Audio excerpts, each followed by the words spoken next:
All right, part 3 for inference. Continuing where we picked up last time, let's go back to that thought experiment that we imagine and that gives us the confidence or the sampling distribution of means and confidence intervals. First of all, we need that sampling distribution of means. We collect a sample and we note its mean and its standard deviation. And then we imagine to ourselves, what if we just happen to guess the population mean? What if the population mean is actually our sample mean? And so then that lets us imagine the population that our sample came from that has a specific mean and a specific standard deviation. And so far you have to be told what the standard deviation is, and that's all. Later we'll estimate it also. So we imagine zillions and zillions of samples with a sample size n. Now that we've specified the population of raw scores of x, we imagine lots of samples with the same sample size that we used, and this is the sampling distribution of means. And then the mean of that distribution is the same as our population mean. And our population mean, we already imagined that it has a mean that's the same as our sample mean. So the mean of that sampling distribution of means is the sample mean.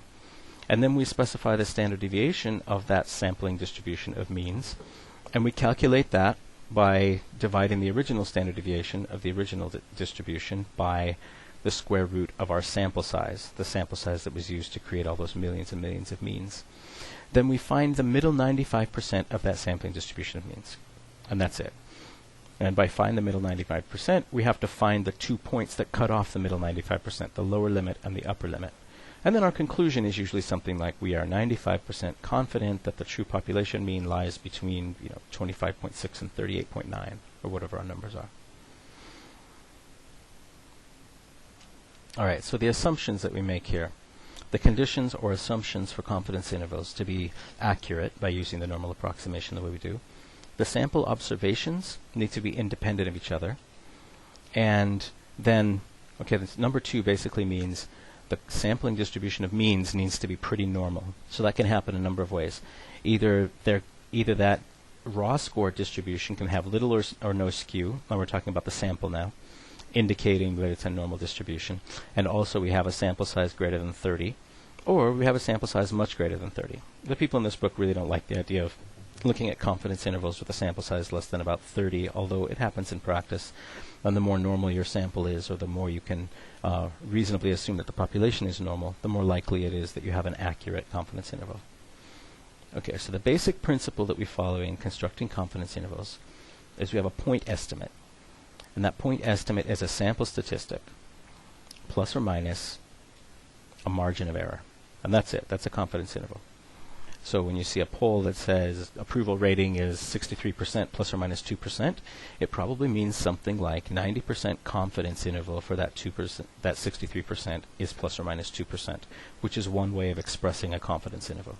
It's talking about the margin of error on either side of the point estimate, which is our sample statistic, usually a sample mean.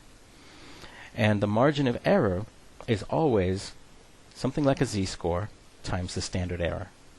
So in this case, it's going to be the z-score that cuts off the middle whatever percent, like 95%, times the standard error of the mean. The statistic in this case is the mean, so standard error of the mean. So confidence interval sizes we can have a 2% confidence interval or a 100% confidence interval. But in practice, we use 95%, 90%, and 99%. And here's quick formulas. The 90% confidence interval, the formula is easy. You take your sample mean plus and minus 1.65 times the standard error of the mean. And you can calculate the standard error of the mean by taking the sample, the population standard deviation, and dividing it by the square root of the sample size that this mean came from.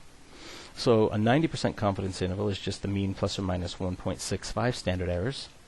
95% is the mean plus or minus 1.96 standard errors. Now keep in mind you're going to have to do two little mathematical procedures, one to find the lower limit, the minus, and one to find the upper, the plus.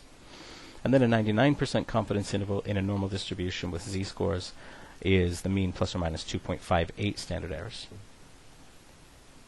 You can also find a 68% confidence interval by just doing the mean plus or minus the standard error, like one standard error, because you know that gives you the middle 68%. And sometimes people do that just as a quick, sloppy way to check and see how precise their estimate is. It doesn't happen very much in In real work, though, you report 90, 95, or 99, usually 95. So when you're calculating, you have three major pieces to keep track of. You need the sample mean. You need the z-score that cuts off 1/2 of the desired area in the tails. So if you have 95% in the middle, a 95% confidence interval, then you know you have 5% in the tails, and because the normal distribution is symmetrical, you'll have half of that 5% in the upper tail and half in the lower tail. And so that's what I mean, half of the desired area. Not the desired area in the middle, the desired area in the tails. And then you'll have the standard error, or the standard error of the mean. Another way to say this is, it's the sample mean plus or minus the margin of error. Let's look at these pieces again. This is the formula. If you break it down again, instead of just saying standard error of the mean here, we actually show you the formula for standard error of the mean. The original distribution standard deviation, the population distribution, divided by the square root of the sample size. And this z is whatever z-score you figured out here. So it's going to be 1.65, or it's going to be 1.96, or it's going to be 2.58.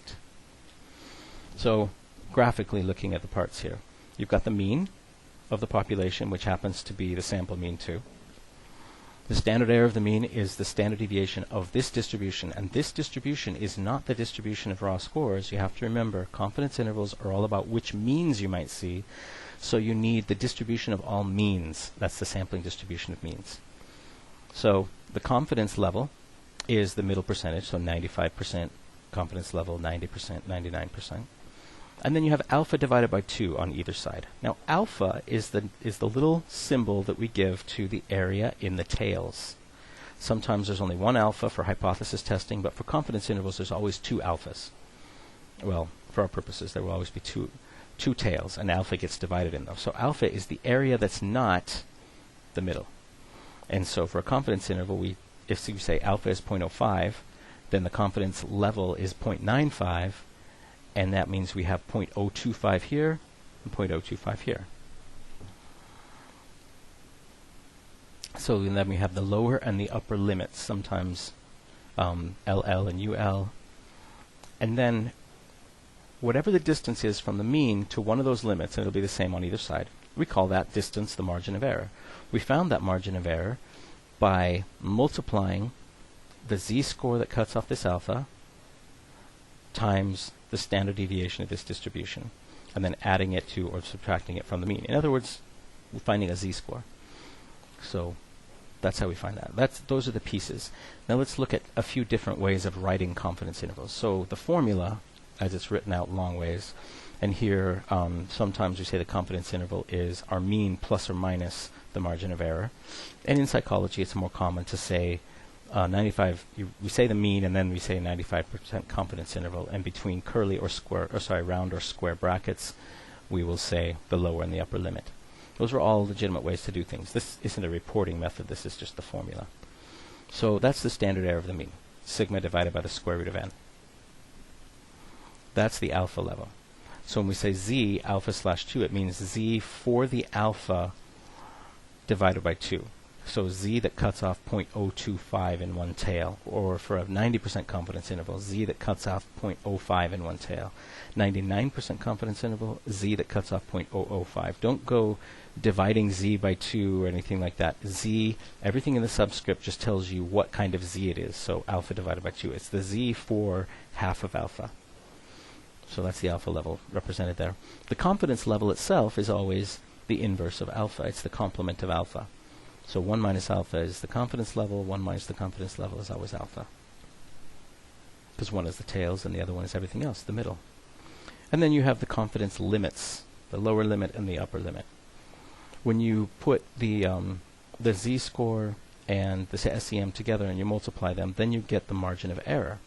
And then when you both add that and subtract that from the mean, then you have the whole confidence interval. So it's a 2 or 3 step process to get this. So interpreting confidence intervals, there's kind of a standard way to do this. You will say something like, blah, blah, blah, the mean was this, with a 95% confidence interval of this. Or you can save words and make it even shorter, and when you're trying to publish a paper, you always need to save words. The standard technical interpretation is a bit long. We can say, the the more specific technical interpretation belong. This is the short version. We often say, if somebody asks us to interpret the confidence interval, and you can do this if you're asked to interpret one, you can say we can be 95% confident, or we are 95% confident that the true population mean, that mu, whatever, they phrased it here as the mean of all insult latencies, lies between 2.28 and 2.88 seconds. That word confident is pretty wishy-washy, but that's an important wishy-washy to keep us from writing a big, ridiculously long sentence all the time. You'll see some other formats, and there's no one method that's always exactly right. It sort of depends on context and prior research. So when you're interpreting the meaning of confidence intervals, which is poorly capitalized here, try and remember to ask yourself, what does this mean? Why did I do this? What's the point that I have these numbers? Well, usually you're comparing it to something else. You're comparing it to confidence intervals found in some other studies with similar methods and similar variables and things like this. Or sometimes you're wondering if it contains some meaningful value, or clearly does not contain some meaningful value of some kind. And so when you're interpreting confidence intervals, you're very interested in making some sort of real sense to it. Now, often you have a hypothesis, and then the confidence interval supports or fails to support your hypothesis. It confirms or disconfirms your hypothesis. So does the confidence interval conform to this hypothesis that you have?